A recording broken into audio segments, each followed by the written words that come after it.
Hello student, आज हम business study का फर्स्ट चैप्टर शुरू कर रहे हैं। जो है इस चैप्टर के अंदर ह्यूमन एक्टिविटीज़ के बारे में बताया गया है कि ह्यूमन एक्टिविटीज़ के अंदर क्या क्या शामिल किया गया है। यानी कि एक व्यक्ति जो है वो कौन कौन से काम जो है वो कौन कौन सी एक्टिविटीज़ जो है कौन कौन सी क्रियाएं जो है वो करता है। Any activity that a human being perform to meet his requirement is called human activity. अपनी ज़रूरत के लिए जो व्यक्ति कुछ भी काम करेगा वो किसके अंदर आएगा?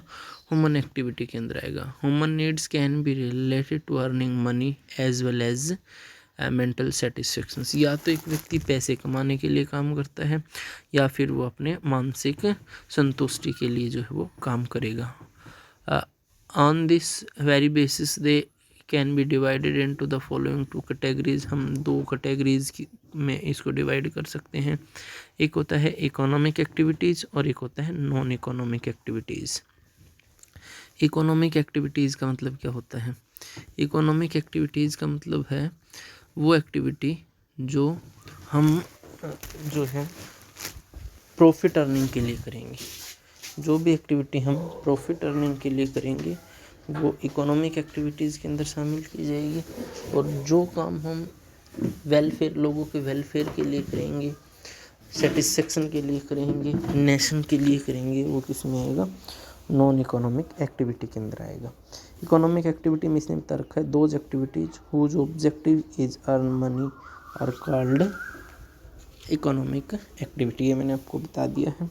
और इकोनॉमिक एक्टिविटी में जो है शामिल करते हैं business, profession and employment.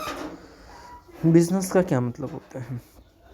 Business का मतलब होता है जो रेगुलर बेसिस पर हम प्रॉफिट अर्निंग के लिए प्रोडक्शंस का या सेलिंग का जो काम करते हैं, गुड्स और सर्विसेज को सेल करने का, प्रोड्यूस करने का, सर्विस रेंडर करने का, जो भी हम काम करते हैं रेगुलर बेसिस पर जो हम काम करते हैं वो बिज़नेस के अंदर शामिल होता है। ठीक है, इसने एग्जांपल दिया है, क्लॉथ शॉप है, ट्रांसपोर्ट कंपनी है, ये सारी चीज़ें। प्रोफेशन के अंदर क्या है?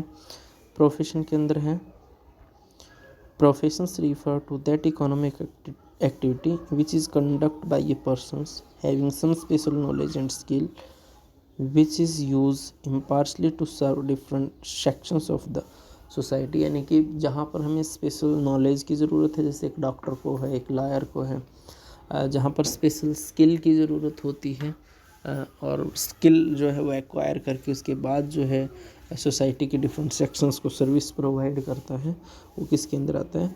प्रोफेशन के अंदर आता है। और एम्प्लॉयमेंट के अंदर है, employment is kind of contract under which one work for other in लिया ऑफ रेमुनरेशन। यानी कि सैलरी के बदले में, रेमुनरेशन के बदले में, मजदूरी के बदले में जो दूसरों के अंडर में काम करेगा वो किसके अंदर आएगा? एम्प्लॉयमेंट के अंदर आएगा। जैसे फैक्ट्री के अंदर या गवर्नमेंट ऑफिसेज के अंदर जो गवर्नमेंट एम्प्लॉय काम करते हैं वो एम्प्लॉयमेंट का एग्जांपल है। तो जो इकोनॉमिक एक्टिविटी है, हमने बिजनेस, प्रोफेशंस और एम्प्लॉयमेंट पढ़ा है। तो इनमें क्या है, व्यक्ति क्या करेगा? पैसे कमाने के लिए काम करेगा, अर्निंग के लिए जो है वो काम करेगा। और उसके बाद आता है non economic activity. Non economic activities में मैंने बताया था कि इनका जो मेन एम है वो अर्निंग करना नहीं होता है, बल्कि मेंटल सेटिस्फेक्शंस। यानी कि हम क्या करते हैं, किसी धर्म के रिगार्डिंग कोई भी हम जो है प्रचार वगैरह करते हैं या फिर जो है सोशल वर्क कोई भी करते हैं, ठीक है, वो नॉन इकोनॉमिक एक्टिविटी का हिस्सा होते हैं। इसने लिख भी रखा है, non economic activity are those activity which aim not to earn money but to gain mental satisfaction. पैसा कमाना नहीं है, लेकिन हम मेंटल सेटिस्फेक्शन के लिए जो है वो काम करते हैं।